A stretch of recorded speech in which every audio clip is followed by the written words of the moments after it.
Bueno, buenas tardes, buenas noches o buenos días, no sé a qué hora van a estar viendo este video. Mi nombre es Facundo Almada, para los que no me conocen, soy uno de los integrantes de lo que es esta familia de Águilas Reales, Coronel Rosales. Y hoy me tocaba hablar de un tema que tiene como título La maldición de la pobreza, ¿no? Y yo me ponía a pensar cuando estaba empezando a escribir que uno generalmente en lo que asimila pobreza es con las cosas que son materiales, ¿no? Con las cosas que son realmente tangibles, como puede ser el dinero, como puede ser la escasez de muebles en una casa, también puede llegar a ser, se me ocurre ahora.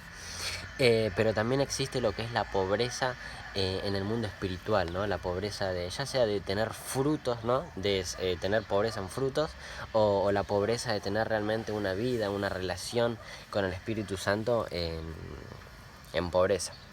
Así que quería empezar diciendo como qué es la pobreza, y en Google yo busqué y dice que la pobreza es la escasez de herramientas necesarias.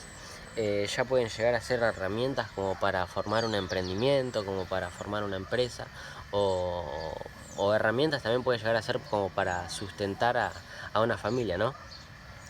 Y después lo que yo notaba es ¿por qué yo puedo estar en pobreza? ¿Por qué realmente yo puedo estar en una situación en la que sabemos que no es para nada agradable? Sabemos que Dios no nos va a llevar a vivir una vida en miseria, en pobreza, cuando es el dueño y amo de la plata y el oro, ¿no? Así que yo anoté dos posibilidades, capaz que deben haber más, pero yo anoté dos posibilidades de por qué uno puede realmente a llegar a estar en esa situación, ¿no? La primera se encuentra en Ageo 1, del 6 al 10. Y yo leyendo eso lo puse como un título, lo pude llegar a entender como templo abandonado o dejadez espiritual, ¿no? El decir de dejar de lado la relación con el Espíritu Santo, dejar de lado tener un corazón agradable a Él, tener intimidad, santidad también, diezmar, ni hablemos también.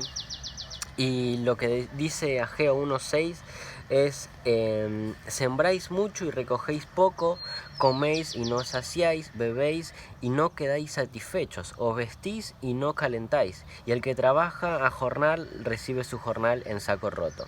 Así ha dicho Jehová de los ejércitos, meditad sobre vuestros caminos, subid al monte y traed madera y reedificad la casa, y pondré en ella mi voluntad y seré glorificado, ha dicho Jehová. Buscáis mucho y halláis poco, y encerráis en casa, y yo lo disparé en un soplo. ¿Por qué? Dice Jehová de los ejércitos. Por cuanto mi casa está desierta y cada uno de vosotros recorre a su propia casa, por eso se detuvo de los cielos sobre vosotros la lluvia y la tierra detuvo sus frutos. Si bien no puedo leer la otra traducción porque estoy con el celu, la tendría que haber anotado la verdad, pero bueno, los invito a que lo busquen en lenguaje actual, a estos 4 versículos, en especial los últimos 2 versículos. Lo que dice la palabra es abandonaron mi templo. Y en el último versículo dice, recojan madera, recojan tal, para volver a construir mi templo, y yo me encargaré de sus problemas, yo me encargaré de lo que estaban pasando, ¿no?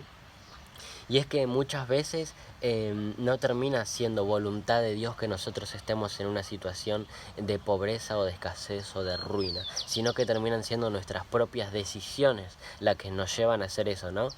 Y capaz uno puede llegar a decir, no, pero mirá, yo trabajo, yo tengo y sin embargo no llego a fin de mes y tal, y pueden haber miles de problemas más, pero cuando realmente el problema no es que vos no tenés un trabajo, porque realmente sí tenés el trabajo, pero no llegás a fin de mes. Realmente el problema muchas veces es cuando nosotros tenemos el compromiso con el trabajo natural y no tenemos el compromiso con el trabajo espiritual, ¿no?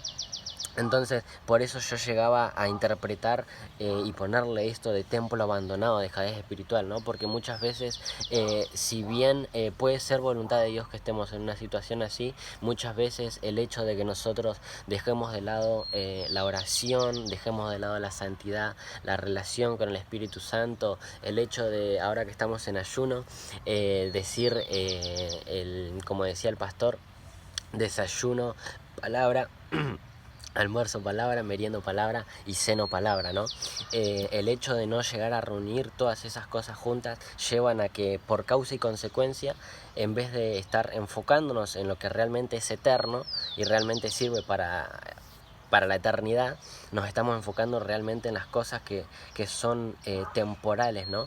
Y es por eso que muchas veces uno puede llegar a pasar por este tipo de situaciones de pobreza, ¿no? Y la segunda se encuentra en Segunda de Corintios 8:2. A ver si lo puedo agarrar bien acá. Segunda de Corintios 8:2. Dice: asimismo, hermanos, os hacemos saber la gracia de Dios que se ha dado a las iglesias de Macedonia, que en grande prueba de tribulación, la abundancia de su gozo y su profunda pobreza abundaron en riquezas de su generosidad. Yo muchas veces hablando de proceso, ya sea con chicos de la casa o con otra gente, siempre como que llego a soltar las mismas palabras, como que el proceso para mí es forjar algo, es forjar ya sea el carácter, ya sea forjar los pensamientos, y en este caso puede llegar a ser forjar los pensamientos de cómo uno distribuye, no es la palabra distribuye, cómo uno administra el dinero, ¿no? Y es algo que realmente ya el proceso sí tiene que ver con lo que son los tiempos y la voluntad de Dios. Por eso ahora este fin de semana que justito tuvimos la visita del profeta Christian Jaquet y hablaba de los tiempos, por eso también es muy importante que uno deje ser, deje realmente actuar libremente. El profeta mencionaba de no meter la mano en los tiempos, de no meternos y dejar realmente ser a Dios lo que realmente quiere hacer, ¿no?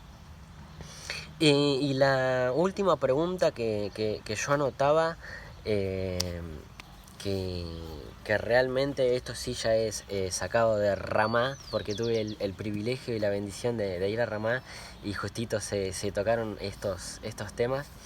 El título que yo puse a la tercera pregunta, que no es pregunta, dice: nosotros somos llamados a ser ricos.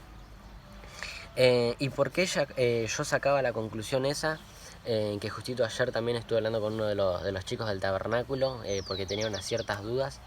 Y yo anotaba en este viaje que había ido al entrenamiento allá de Buenos Aires, anotaba que Dios nos tiene que bendecir para cumplir el pacto que hizo con Abraham. Entonces, Dios dice que Él bendecirá a las generaciones de Abraham, ¿no? Entonces, por ende, si nosotros somos generación de Abraham, nosotros por causa y consecuencia, como en la palabra también Dios dice que no miente, nosotros por causa y consecuencia tenemos que ser bendecidos, no en matrimonio, que es el primer ejemplo que se me viene a la mente, ¿no? No en matrimonio únicamente, o no en el trabajo únicamente, sino que nuestra vida tiene que ser una vida de bendición. No solamente para que nosotros vivamos en bendición, sino que nosotros para que nosotros también podamos esparcir y realmente impartir esa bendición, ¿no? Y realmente llegaba a la conclusión de que por el simple hecho de el ADN, que por el simple hecho de la genética, uno de los chicos con los que hablaba ayer me decía: imagínate que vos creás un emprendimiento, ¿no? Imagínate que vos creás un negocio, siempre y cuando sea la voluntad de Dios que hagas eso. Siempre el primer paso tiene que ser el movimiento tuyo. Siempre una persona en estos ámbitos de pobreza, ¿no? Tiene que estar en constantemente movimiento, ¿no? Y una de las cosas que anotaba también es que la pobreza proviene de la vagancia, ¿no? Por eso esto que estoy mencionando ahora del movimiento, de ser activos, de ser dinámicos a la hora de porque si bien está en la palabra de que Él nos va a bendecir por medio del pacto que hizo, nosotros también tenemos que hacer nuestra parte en el ámbito natural, ¿no? Entonces nosotros también tenemos que implementar un cierto movimiento para que podamos llegar a las riquezas que realmente el Espíritu Santo tiene predestinadas y ya diseñadas para nosotros. Y el último versículo que quería compartir se encuentra en 2 de Corintios 8, 9, que dice: porque ya conocéis la gracia de nuestro Señor Jesucristo, que por amor a vosotros se hizo pobre siendo rico, para que vosotros con su pobreza fueseis enriquecidos. Por eso es que el título que yo ponía a esta última sección, vamos a decir, de que nosotros somos llamados a ser ricos. Capaz que no a ser ricos, pero sí ser bendecidos y sí realmente vivir una vida en abundancia. Pero también es importante saber y siempre tener en cuenta que primero que nada uno tiene que estar en disposición. Primero que nada uno tiene que estar en movimiento, y primero que nada uno tiene que también estar con sus sentidos realmente alineados a lo que Dios realmente nos quiere llevar a hacer y lo que realmente Dios nos quiere llevar a emprender, ¿no?